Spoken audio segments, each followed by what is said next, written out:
ಮನಿಷಾ ಅತ್ತೆಯ ಕಾಲುಗಳಿಗೆ ಎಣ್ಣೆ ಮಸಾಜ್ ಮಾಡಿ ಮಾಡಿ ಸುಸ್ತಾಗಿದ್ದಳು. ರಾತ್ರಿ 1 ಗಂಟೆಯಾಗಿತ್ತು. ಆದರೂ ಅತ್ತೆ ಮಲಗುವ ಹೆಸರನ್ನೇ ಹೇಳುತ್ತಿರಲಿಲ್ಲ. ಅವಳ ಕಣ್ಣುಗಳು ನಿದ್ರೆಯಿಂದ ಭಾರವಾಗಿದ್ದವು. ಹಗಲಿನಲ್ಲಿಯೂ ಅವಳ ಅತ್ತೆ ಅವಳಿಗೆ ವಿಶ್ರಾಂತಿ ಪಡೆಯಲು ಬಿಡುತ್ತಿರಲಿಲ್ಲ. ಪ್ರತಿದಿನ ರಾತ್ರಿ ಅತ್ತೆ ಎಲ್ಲೋ ಒಂದು ಕಡೆ ನೋವು ಎಂದು ಹೇಳಿ ಅವಳನ್ನು ತನ್ನ ಬಳಿ ಕರೆಯಿಸಿಕೊಳ್ಳುತ್ತಿದ್ದಳು. ಅವಳಿಗೆ ನಿದ್ರೆ ಬರಲು ಪ್ರಾರಂಭಿಸಿದಾಗ ಅತ್ತೆ ಕಿರುಚಾಡುತ್ತಾ ಹೇಳಿದಳು, ಮನಿಷಾ, ಸರಿಯಾಗಿ ಕಾಲು ಒತ್ತು. ಮನಿಷಾ ನಿಧಾನವಾಗಿ, ಅತ್ತೆ, ನಾನು ತುಂಬಾ ಸುಸ್ತಾಗಿದ್ದೇನೆ. ನನಗೆ ನಿದ್ರೆ ಕೂಡ ಬರುತ್ತಿದೆ. ನಾನು ಮಲಗಲು ಹೋಗಲಾ ಎಂದು ಕೇಳಿದಳು. ಅದಕ್ಕೆ ಅತ್ತೆ, ನನ್ನ ಮಗ ದಿನವಿಡೀ ಡ್ಯೂಟಿ ಮಾಡುತ್ತಾನೆ, ಸುಸ್ತಾಗಿರುತ್ತಾನೆ. ಆದ್ದರಿಂದ ಅವನಿಗೆ ಮಲಗುವುದು ಮುಖ್ಯ. ನೀನು ದಿನವಿಡೀ ಮನೆಯಲ್ಲೇ ಇರುತ್ತೀಯಾ? ನೀನು ಮಲಗುವುದಕ್ಕೆ ಸಾಯುತ್ತಿದ್ದೀಯಾ? ಸುಮ್ಮನೆ ಕುಳಿತು ನನ್ನ ಕಾಲು ಒತ್ತು. ನಾನು ನನ್ನ ಮಗನನ್ನು 9 ತಿಂಗಳು ಹೊಟ್ಟೆಯಲ್ಲಿ ಇಟ್ಟುಕೊಂಡಿದ್ದೇನೆ. ಅದರ ಬೆಲೆಯನ್ನು ಸೊಸೆಯಿಂದಲೇ ವಸೂಲಿ ಮಾಡುತ್ತೇನೆ. ನನ್ನ ಯೋಗ್ಯ ಮಗನನ್ನು ನಿನಗೆ ಕೊಟ್ಟಿದ್ದೇನೆ. ಅದಕ್ಕೆ ಬದಲಾಗಿ ನೀನು ನನ್ನ ಸೇವೆ ಮಾಡಬಾರದೆ ಎಂದು ಹೇಳಿದಳು. ಮನಿಷಾ ಕಣ್ಣೀರು ಹಾಕಿದಳು ಮತ್ತು ಅವಳು ಆಲೋಚಿಸಲು ಪ್ರಾರಂಭಿಸಿದಳು. ನನ್ನ ಮದುವೆಯಾಗಿ 2 ತಿಂಗಳುಗಳಾಗಿವೆ. ಒಂದು ದಿನವೂ ಗಂಡನೊಂದಿಗೆ ನೆಮ್ಮದಿಯಾಗಿ ಸಮಯ ಕಳೆಯಲು ಸಿಗಲಿಲ್ಲ ಮತ್ತು ಅತ್ತೆ ತಾನು ತನ್ನ ಮಗನನ್ನು ನನಗೆ ಕೊಟ್ಟಿದ್ದಾಳೆ ಎಂದು ಹೇಳುತ್ತಿದ್ದಾಳೆ. ಹೇಗಾದರೂ ನಿಧಾನವಾಗಿ ಅರ್ಧ ಗಂಟೆ ಸಮಯ ಕಳೆಯಿತು ಮತ್ತು ಅತ್ತೆ ಮಲಗಿದಾಗ ಮನಿಷಾ ನಿಧಾನವಾಗಿ ಎದ್ದು ತನ್ನ ರೂಮಿಗೆ ಹೋದಳು. ಅಲ್ಲಿ ಅವಳ ಗಂಡ ಶುಭಂ ಗಾಢ ನಿದ್ರೆಯಲ್ಲಿ ಮಲಗಿದ್ದನು. ಗಂಡನನ್ನು ನೋಡಿದಾಗ ಅವಳ ಮನಸ್ಸಿನಲ್ಲಿ ಒಂದು ರೀತಿಯ ನೋವುಂಟಾಯಿತು. ಗಂಡ ಇದ್ದರೂ ಸಹ ಅವಳು ಹೇಗೆ ಅಪೂರ್ಣ ಜೀವನ ನಡೆಸುತ್ತಿದ್ದಾಳೆ ಎಂದು.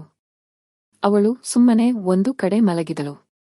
ಸುಸ್ತಿನಿಂದ ಅವಳಿಗೆ ನಿದ್ರೆ ಬಂದರೂ ಅವಳ ಮನಸ್ಸು ಮಾತ್ರ ತೃಪ್ತಿ ಇಲ್ಲದ ಅನುಭವವನ್ನು ಹೊಂದುತ್ತಿತ್ತು. ಬೆಳಿಗ್ಗೆ ಎದ್ದು ಅವಳು ಎಂದಿನಂತೆ ಮನೆಯ ಕೆಲಸಗಳಲ್ಲಿ ತೊಡಗಿದಳು. ಆದರೆ ಪದೇ ಪದೇ ಅತ್ತೆಯ ವರ್ತನೆಗಳು ಅವಳ ಮನಸ್ಸಿಗೆ ನೋವುಂಟು ಮಾಡುತ್ತಿದ್ದವು. ಅವಳ ಅತ್ತೆ ಎಂದಿಗೂ ಸೊಸೆ ಮಾವಂದಿರು ಏಕಾಂತದಲ್ಲಿ ಮಾತನಾಡಲು ಸಹ ಬಿಡುತ್ತಿರಲಿಲ್ಲ. ಪ್ರತಿಯೊಂದು ವಿಷಯದಲ್ಲಿ ಮಧ್ಯಪ್ರವೇಶಿಸುತ್ತಿದ್ದಳು. ತಡರಾತ್ರಿಯವರೆಗೆ ಮನಿಷಾಳನ್ನು ತನ್ನ ಕೋಣೆಯಲ್ಲಿ ಕೂರಿಸಿಕೊಳ್ಳುತ್ತಿದ್ದಳು ಮತ್ತು ಇತ್ತೀಚೆಗೆ ಪ್ರತಿದಿನ ರಾತ್ರಿ ಅವಳು ಬೆನ್ನು ನೋವು ಅಥವಾ ಹೊಟ್ಟೆನೋವು ಎಂದು ನೆಪ ಹೇಳಿ ತನ್ನ ಕೋಣೆಗೆ ಕರೆಸಿಕೊಳ್ಳುತ್ತಿದ್ದಳು. ಇಂದು ಮನಿಷಾಳಿಗೆ ಸಹಿಸಲಾಗಲಿಲ್ಲ ಮತ್ತು ಅವಳು ತನ್ನ ಸಮಸ್ಯೆಯನ್ನು ಯಾರಾದರೂ ಒಬ್ಬರಿಗೆ ಹೇಳಲೇಬೇಕು ಎಂದು ಯೋಚಿಸಿದಳು. ಬಹುಶಃ ಸಮಸ್ಯೆಗೆ ಏನಾದರೂ ಪರಿಹಾರ ಸಿಗಬಹುದು. ಸ್ವಲ್ಪ ಸಮಯದ ನಂತರ ಅವಳು ಫೋನಿನಲ್ಲಿ ಮಾತನಾಡುತ್ತಿದ್ದಳು. ಅತ್ತೆ ಹಿಂದಿನಿಂದ ಎಲ್ಲವನ್ನೂ ಕೇಳಿಸಿಕೊಂಡು ಶುಭಂ ಬರಲಿ, ಆಗ ಸೊಸೆಗೆ ಬುದ್ಧಿ ಕಲಿಸುತ್ತೇನೆ. ಸಂಜೆ ಶುಭಂ ಮನೆಗೆ ಬಂದಾಗ ಅಹಲ್ಯಾ ಶುಭಂ ಮುಂದೆ ಅಳುತ್ತಾ ಹೇಳಿದಳು, ನೋಡು ಮಗ, ನಿನ್ನ ಹೆಂಡತಿಗೆ ಹೇಳು. ಅವಳು ಫೋನ್ ಮಾಡಿ ನನ್ನ ಬಗ್ಗೆ ದೂರು ಹೇಳುತ್ತಾ ಇರುತ್ತಾಳೆ. ಶುಭಂ ಆಶ್ಚರ್ಯದಿಂದ, ಏನಮ್ಮ, ನೀನು ಏನು ಹೇಳುತ್ತಿದ್ದೀಯಾ ಎಂದು ಕೇಳಿದನು. ಅವರ ಅಳು ಇನ್ನೂ ಜೋರಾಯಿತು ಮತ್ತು ಅವರು ಹೇಳಲು ಪ್ರಾರಂಭಿಸಿದರು, ನಾನು 9 ತಿಂಗಳು ಮಗನನ್ನು ಹೊಟ್ಟೆಯಲ್ಲಿ ಇಟ್ಟುಕೊಂಡು ಕಷ್ಟಪಟ್ಟಿದ್ದೇನೆ ಮತ್ತು ಈ ನಿನ್ನೆ ಬಂದ ಸೊಸೆಗೆ ಗಂಡನೊಂದಿಗೆ ಪ್ರೈವಸಿ ಬೇಕಂತೆ, ಅದಕ್ಕಾಗಿ ಫೋನಿನಲ್ಲಿ ದೂರು ಹೇಳುತ್ತಿದ್ದಳು. ಮಗ ಕೋಪದಿಂದ ಕೇಳಿದನು, ಅವಳು ಏನು ಹೇಳಿದ್ದಾಳೆ? ಆಗ ತಾಯಿ, ನಿನ್ನ ಹೆಂಡತಿ ಯಾರಿಗೆ ಫೋನ್ ಮಾಡಿದಳೋ ನನಗೆ ಗೊತ್ತಿಲ್ಲ, ನಾನು ಅವಳ ಪ್ರೈವಸಿಯನ್ನು ಹಾಳು ಮಾಡುತ್ತೇನೆ ಎಂದು ದೂರು ಹೇಳುತ್ತಿದ್ದಳು.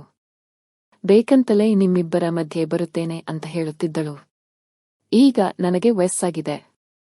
ಮುಪ್ಪಿನಿಂದ ನಾನು ತೊಂದರೆ ಅನುಭವಿಸುತ್ತಿದ್ದೇನೆ. ಅದಕ್ಕೆ ನಾನು ಏನು ಮಾಡಲಿ ಎಂದು ಹೇಳಿದಳು. ಇಷ್ಟೆಲ್ಲ ಹೇಳಿ ಅಳಲು ಪ್ರಾರಂಭಿಸಿದರು. ತಾಯಿಯನ್ನು ಅಳುತ್ತಿರುವುದನ್ನು ನೋಡಿದ ಶುಭಂ ಬೇಜಾರಾಗಿ ಹೇಳಿದನು, ಅಮ್ಮ, ನೀನು ಅಳಬೇಡ, ನಿನ್ನ ಆರೋಗ್ಯ ಇನ್ನಷ್ಟು ಹದಗೆಡುತ್ತದೆ. ನೀನ್ಯಾಕೆ ಹೀಗೆ ಮಾಡುತ್ತಿದ್ದೀಯಾ? ಅಹಲ್ಯಾ ಅಳುತ್ತಾ ಹೇಳಿದಳು, ನಾನೇನು ಮಾಡಲಿ? ಸೊಸೆ ನನ್ನ ಸೇವೆ ಮಾಡುತ್ತಾಳೆ ಎಂದುಕೊಂಡು ಕರೆದುಕೊಂಡು ಬಂದೆ.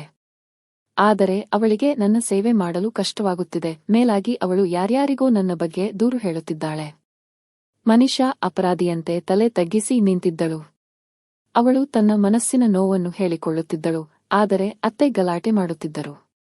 ಶುಭಂ ಸಹ ಬೇಜಾರಾಗಿ, ಅಮ್ಮ, ಮೊದಲು ನಾನು ನನ್ನ ಸ್ನೇಹಿತರೊಂದಿಗೆ ರಾತ್ರಿಯಿಡೀ ಪಿಕ್ನಿಕ್ಗೆ ಹೋಗುತ್ತಿದ್ದೆ. ಆಗ ನಿನ್ನ ಆರೋಗ್ಯ ಕೆಡುತ್ತಿರಲಿಲ್ಲ, ನೀನು ಆರಾಮವಾಗಿ ಇರುತ್ತಿದ್ದೆ. ಈಗ ನಾನು ನನ್ನ ಕೋಣೆಯಲ್ಲಿ ಇದ್ದರೆ ಮಾತ್ರ ನಿನ್ನ ಆರೋಗ್ಯ ಏಕೆ ಕೆಡುತ್ತದೆ ಎಂದು ಕೇಳಿದನು. ಅಹಲ್ಯಾ ಆಶ್ಚರ್ಯದಿಂದ ಅವನನ್ನು ನೋಡುತ್ತಾ, ಅಂದರೆ ನೀನು ಕೂಡ ನನ್ನನ್ನೇ ಅನುಮಾನಿಸುತ್ತಿದ್ದೀಯಾ? ನನ್ನ ಕಾಯಿಲೆ ನಾಟಕ ಎಂದುಕೊಂಡಿದ್ದೀಯಾ ಎಂದಳು. ಶುಭಂ ಕೈ ಜೋಡಿಸಿ, ಅಮ್ಮ, ದಯವಿಟ್ಟು ಸುಮ್ಮನಿರು. ನೀನು ಈ ರೀತಿಯ ಮಾತುಗಳನ್ನು ಆಡಬೇಡ. ನಿನ್ನ ಆರೋಗ್ಯ ತುಂಬಾ ಹದಗೆಟ್ಟಿದ್ದರೆ ವೈದ್ಯರ ಬಳಿ ಹೋಗೋಣ ಎಂದು ಹೇಳಿದನು. ಆದರೆ ನಾನು ವೈದ್ಯರ ಬಳಿ ಹೋಗೋಣ ಎಂದು ಹೇಳಿದಾಗ ನೀನು ಬೆಳಿಗ್ಗೆ ವೈದ್ಯರ ಬಳಿ ಹೋಗೋಣ ಎನ್ನುತ್ತೀಯ ಮತ್ತು ಬೆಳಿಗ್ಗೆ ಎದ್ದು ನನ್ನ ಆರೋಗ್ಯ ಸರಿಯಾಗಿದೆ, ವೈದ್ಯರ ಬಳಿ ಹೋಗಿ ಹಣ ವ್ಯರ್ಥ ಮಾಡುವುದು ಬೇಡ ಎನ್ನುತ್ತೀಯ. ಆದರೆ ಪ್ರತಿ ರಾತ್ರಿ ಮತ್ತೆ ನಿನ್ನ ಆರೋಗ್ಯ ಹದಗೆಡುತ್ತದೆ. ಅಹಲ್ಯ ಕೋಪದಿಂದ ನೀನು ವಿಷಯವನ್ನು ಬದಲಾಯಿಸಲು ಪ್ರಯತ್ನಿಸಬೇಡ, ನನ್ನ ಆರೋಗ್ಯವನ್ನು ನಾನು ನೋಡಿಕೊಳ್ಳುತ್ತೇನೆ. ಆದರೆ ಸೊಸೆಗೆ ನನ್ನ ಬಗ್ಗೆ ದೂರು ಹೇಳುವ ಅಗತ್ಯವಿರಲಿಲ್ಲ. ಯಾರಿಗೆ ನನ್ನ ಬಗ್ಗೆ ದೂರು ಹೇಳುತ್ತಿದ್ದಳು? ಖಂಡಿತವಾಗಿಯೂ ತನ್ನ ತವರು ಮಂದಿಗೆ ನನ್ನ ವಿರುದ್ಧವಾಗಿ ಹೇಳುತ್ತಿರಬೇಕು ಎಂದು ಹೇಳಿ ಮತ್ತೆ ತನ್ನ ಒಣ ಕಣ್ಣುಗಳನ್ನು ಸೆರಗಿನಿಂದ ಉಜ್ಜಿಕೊಳ್ಳಲು ಪ್ರಾರಂಭಿಸಿದಳು. ಶುಭಂ ಮನಿಷಾ ಕಡೆ ತಿರುಗಿ, ಯಾರ ಜೊತೆ ಮಾತನಾಡುತ್ತಿದ್ದೆ ನೀನು ಎಂದು ಕೇಳಿದನು. ಮನಿಷಾಳ ಗಂಟಲಿನಿಂದ ಧ್ವನಿಯೇ ಹೊರಡುತ್ತಿರಲಿಲ್ಲ. ಅವಳು ಗದ್ಗದಿತ ಕಂಠದಿಂದ, ನಾನು ಅಕ್ಕನೊಂದಿಗೆ ಮಾತನಾಡುತ್ತಿದ್ದೆ ಎಂದಳು. ಅಹಲ್ಯ ಜೋರಾಗಿ ಅಳುತ್ತಾ, ಅಯ್ಯೋ ದೇವರೇ, ಇವಳು ತನ್ನ ಅಕ್ಕನಿಗೆ ನನ್ನ ಬಗ್ಗೆ ದೂರು ಹೇಳುತ್ತಿದ್ದಳು. ಅವರು ನನ್ನ ಬಗ್ಗೆ ಏನು ಅಂದುಕೊಳ್ಳುತ್ತಾರೆ? ನಾಳೆ ಇದು ಎಲ್ಲಿಗೆ ಹೋಗಿ ಮುಟ್ಟುತ್ತದೆಯೋ ಎಂದಳು.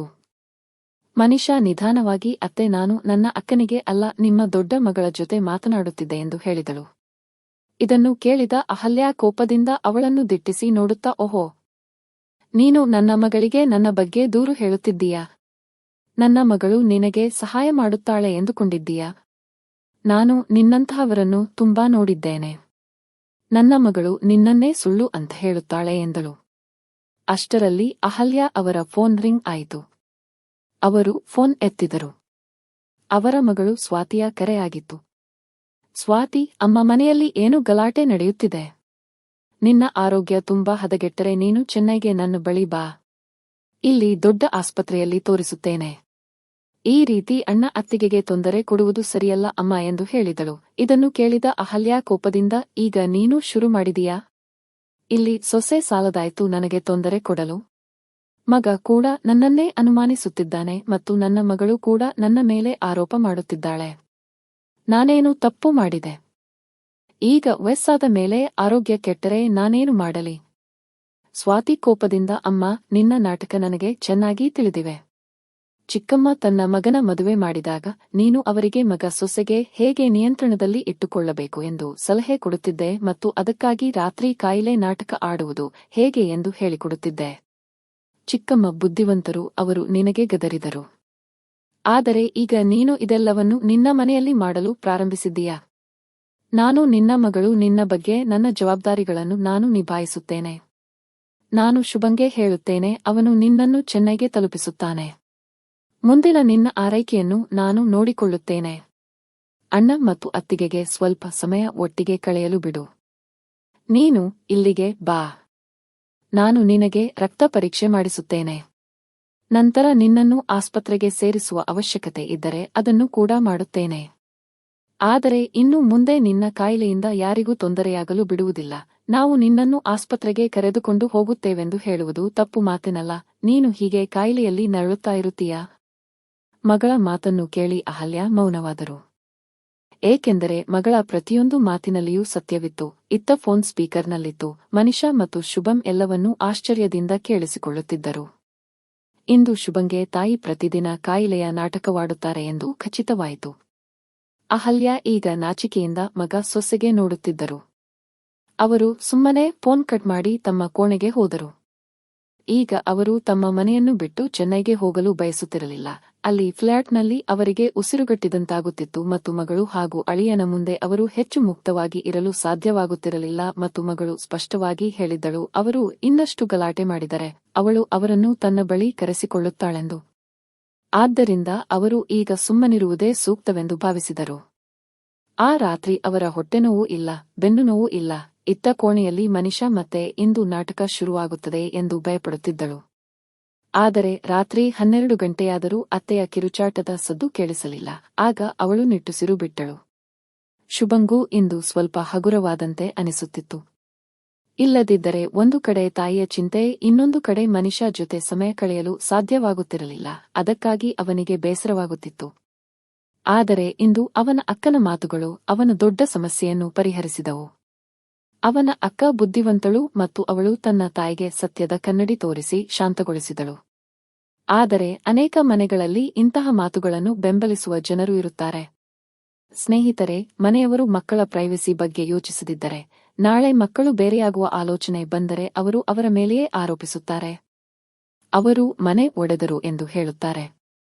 ಜನರು ತಮ್ಮ ಮಗನ ಮದುವೆ ಮಾಡಿದಾಗ ಸೊಸೆಯಿಂದ ತುಂಬಾ ನಿರೀಕ್ಷೆಗಳನ್ನು ಇಟ್ಟುಕೊಳ್ಳುತ್ತಾರೆ. ಆದರೆ ಅವರು ಸೊಸೆ ಮಗನಿಗೆ ಒಂದು ವೈಯಕ್ತಿಕ ಜೀವನ ಇರುತ್ತದೆ ಮತ್ತು ಅವರಿಗೆ ಪ್ರೈವಸಿ ಬೇಕಾಗುತ್ತದೆ ಎಂದು ಮರೆತುಬಿಡುತ್ತಾರೆ. ಸ್ನೇಹಿತರೆ, ನಿಮಗೆ ಈ ಕತೆ ಇಷ್ಟವಾದರೆ ಈ ಕತೆಯನ್ನು ಹಂಚಿಕೊಳ್ಳಿ. ಕತೆಯ ಬಗ್ಗೆ ನಿಮ್ಮ ಅಭಿಪ್ರಾಯವನ್ನು ಕಾಮೆಂಟ್ ಮಾಡಿ ತಿಳಿಸಿ ಮತ್ತು ಇನ್ನಷ್ಟು ಹೊಸ ಕತೆಗಳಿಗಾಗಿ ನಮ್ಮ ಚಾನೆಲ್ ಅನ್ನು ಸಬ್ಸ್ಕ್ರೈಬ್ ಮಾಡಿಕೊಳ್ಳಿ. ಧನ್ಯವಾದಗಳು.